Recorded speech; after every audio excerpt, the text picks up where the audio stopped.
Demi bertahan hidup, terungkap dugaan modus Okta Wirawan pemilik nasi kebuli Abuya dalam beraksi. Nama Okta Wirawan, seorang pengusaha kuliner sekaligus pemilik merek nasi kebuli Abuya, tengah menjadi sorotan setelah muncul dugaan kasus penipuan bisnis yang menyeret namanya. Isu ini mencuat ke publik setelah Irma Ganeza, adik mantan wali kota Payakumbuh, mengungkapkan sederet tuduhan melalui media sosial. Sebagai seorang motivator yang kerap berbagi pengalaman bisnis, Okta dikenal luas sebagai pengusaha sukses di industri kuliner. Namun, siapa sangka, tudingan terkait dugaan penipuan kini mengancam reputasinya. Kisah ini bermula dari unggahan Irma Ganeza yang menyinggung keterlibatan Okta dalam bisnis barunya. Irma, yang memiliki hubungan pertemanan sejak SMA dengan Okta, mengungkapkan bahwa dirinya sempat diajak bekerja sama dalam bisnis kuliner baru bernama Meileki, yang kabarnya merupakan bagian dari kedai Abuya. Dalam sebuah wawancara dengan tim Hops.id, pada 27 Februari 2025, Irma secara belak-belakan menyebut bahwa Okta meminjam uang dirinya dengan alasan untuk mengembangkan bisnis. Namun, Irma mengklaim bahwa ada perbedaan signifikan antara jumlah uang yang ia berikan dengan yang tertulis dalam perjanjian. Uang saya transfer 200 juta rupiah, tapi di perjanjian cuma tertulis 50 juta rupiah.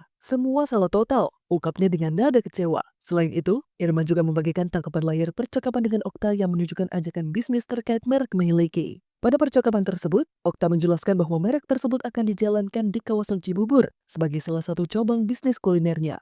Namun, tak lama setelah bekerja sama, Irma merasa ada banyak kejanggalan dalam bisnis yang dijalankan Okta. Menurutnya, bisnis tersebut tidak memiliki kesiapan yang matang, terutama dalam aspek manajemen. Pada bulan kedua, saya mendapatkan informasi dari istrinya Okta. Dia bilang mereka keteteran karena banyak SDM yang keluar masuk. Itu artinya persiapan gak matang, jelasnya. Tak hanya mengungkapkan kekecewaannya, Irma juga melontarkan sindiran tajam terhadap Okta Wirawan. Ia bahkan menyamakan bisnis yang dijalankan Okta dengan pedagang kaki lima yang sering mengganti konsep demi mencari keuntungan instan. Sindiran ini semakin menguat setelah Irma menyoroti bagaimana Okta terus mencoba berbagai usaha tanpa fondasi yang jelas. Ia menyebut bahwa pola bisnis yang tidak konsisten ini menjadi alasan utama dirinya merasa tertipu. Hingga berita ini diturunkan, Okta Wirawan masih belum memberikan tanggapan atau klarifikasi terkait tuduhan yang dilayangkan kepadanya. Publik pun masih menunggu apakah ia akan membantah atau memberikan penjelasan terkait isu yang berkembang. Sementara itu, kasus ini terus menjadi perbincangan hangat di media sosial. Banyak netizen yang penasaran dengan perkembangan lebih lanjut, terutama karena Okta dikenal sebagai sosok yang sering memberikan motivasi bisnis di berbagai acara, termasuk di program Cuan Bos yang ditayangkan di Trans TV.